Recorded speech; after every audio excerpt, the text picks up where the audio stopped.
Terima kasih bagi Anda yang masih bergabung dalam Berita Sulawesi Tengah. Bagi Anda yang belum sempat bergabung, berikut kembali kami hadirkan 3 berita utama hari ini. Tim SAR evakuasi 25 penumpang kapal motor Samalipu yang mengalami kerusakan mesin.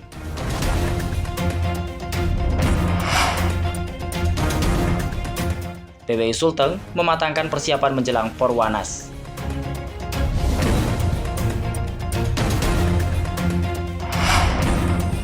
Pengelola Bandara Mutiara Sis Al Jufri menambah operasional maskapai baru mengatasi lonjakan penumpang.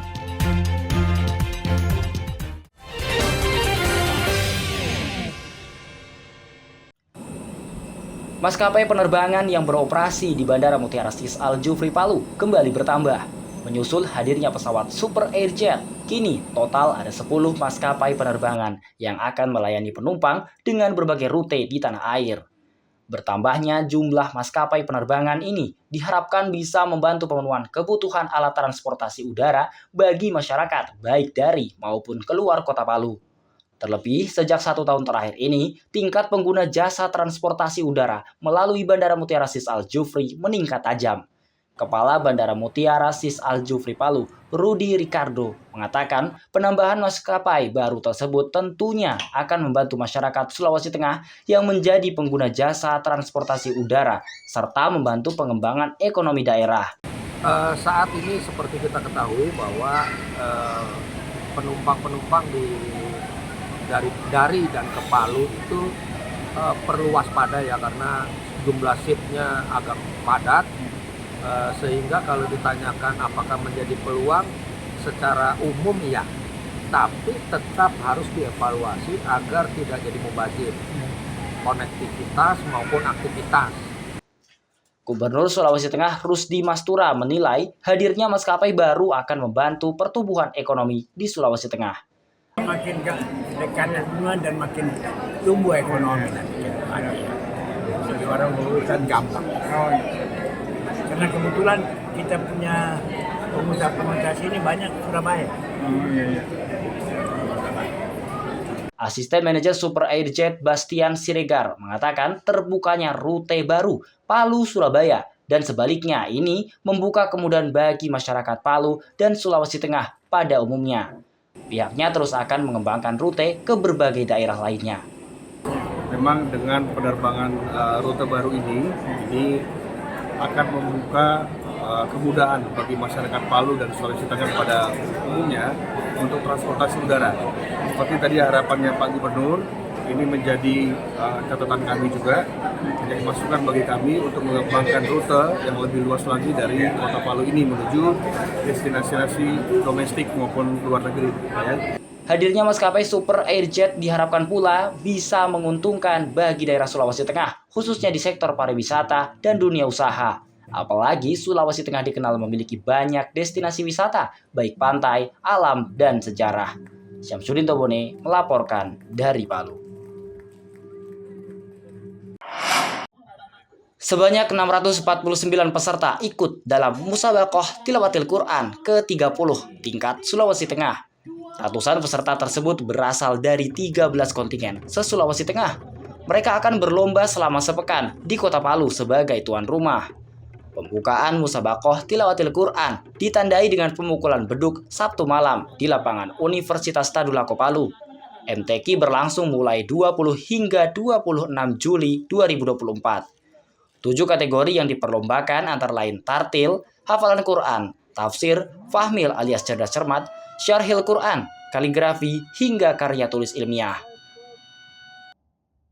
MTQ ke-30 tingkat Sulteng ini menjadi seleksi para kafilah untuk mewakili kontingen Sulawesi Tengah di tingkat nasional yang akan berlangsung di Kalimantan Timur pada 8 hingga 16 September mendatang.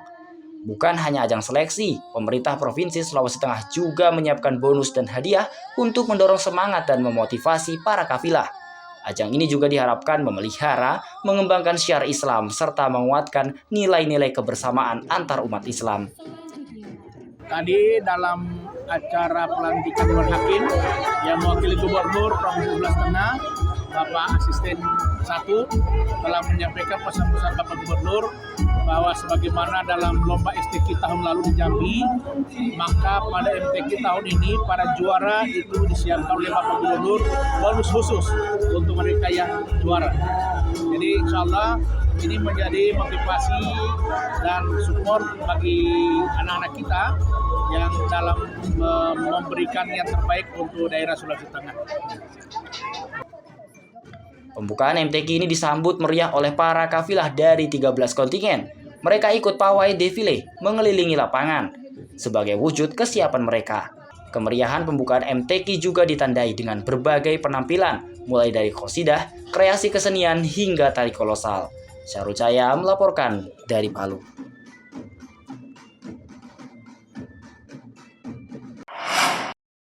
Tahun Baru Islam masih dirayakan oleh sejumlah kaum muslim di Kota Palu.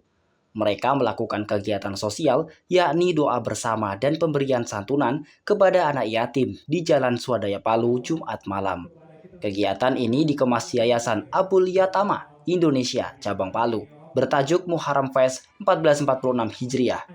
Sebanyak 200 anak yatim yang dihadirkan dan sebagian diantaranya adalah korban bencana gempa bumi September 2018 silam. Mereka rata-rata berusia 7 hingga 12 tahun. Sebagian di antara mereka putus sekolah karena kesulitan ekonomi.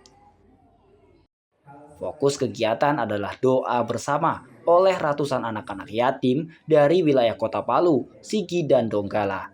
Mereka turut mendoakan masyarakat Kota Palu agar terhindar dari bencana serta terjaganya kedamaian. Ketua Umum Yayasan Abul Yatama Indonesia Pusat, Muhtar Fatoni, menyampaikan rasa harunya melihat anak-anak yatim yang hadir dengan penuh semangat. Ia pun menyemangati anak-anak tersebut untuk serius belajar demi menggapai masa depannya. Dari awal kami berkomitmen betul untuk ingin sekali mengutuhkan kebahagiaan dan kehidupan anak yatim. Jadi anak yatim sudah ditinggal oleh orang tuanya, sudah tidak utuh lagi, apakah itu bapaknya ataupun ibunya. Dan kami mendapatkan keterpanggilan untuk bagaimana bisa memberikan kontribusi kepada anak-anak bangsa ini, bisa semakin mengutuhkan mereka. Siapapun, ayo bareng-bareng. Salah satu program yang fokus ditangani Abul Yatama saat ini adalah pembinaan anak yatim. Ada 60.000 anak yatim di seluruh Indonesia yang sedang dibina. Saat ini tengah membangun Yatim Village di Bogor dan akan dijadikan sebagai pusat pembinaan anak yatim dan anak-anak penghafal Al-Quran. Pembina Abul Yatama Kota Palu, Ahmad Ali, mengaku terharu dengan kehadiran ratusan anak yatim yang mengikuti Muharram Fest. Menurutnya sudah menjadi bagian dari tanggung jawab warga dan negara dalam membantu masyarakat termasuk anak yatim. Dan saya berharap ke depannya bahwa menjadi anak yatim itu bukan pilihan bagi mereka, tapi ini adalah ketetapan Allah yang mereka jalankan. Nah, menjadi kewajiban kita adalah menguatkan mereka, mengurusi mereka, membimbing mereka, karena untuk kemudian mereka bisa tumbuh dewasa dan insya Allah bermanfaat. Sebagai bukti kepedulian serius terhadap penanganan anak yatim di Sulawesi Tengah, Ahmad Ali akan membangun Yatim Village di Kabupaten Sigi. Tempat tersebut nantinya dijadikan sebagai tempat pembinaan anak-anak yatim, khususnya keluarga kurang mampu dari berbagai daerah di Sulawesi Tengah. Muharram Fest ini juga menghadirkan motivator Angga Johan Saputra yang membawakan dongeng kepada ratusan anak yatim. Anak-anak tersebut cukup terhibur dengan cerita dongeng. Jingga Ramadhani melaporkan dari Palu.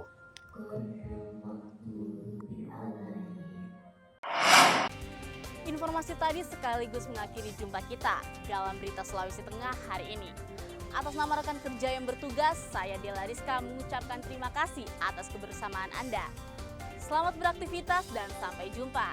Songgom Poasi, Tabe.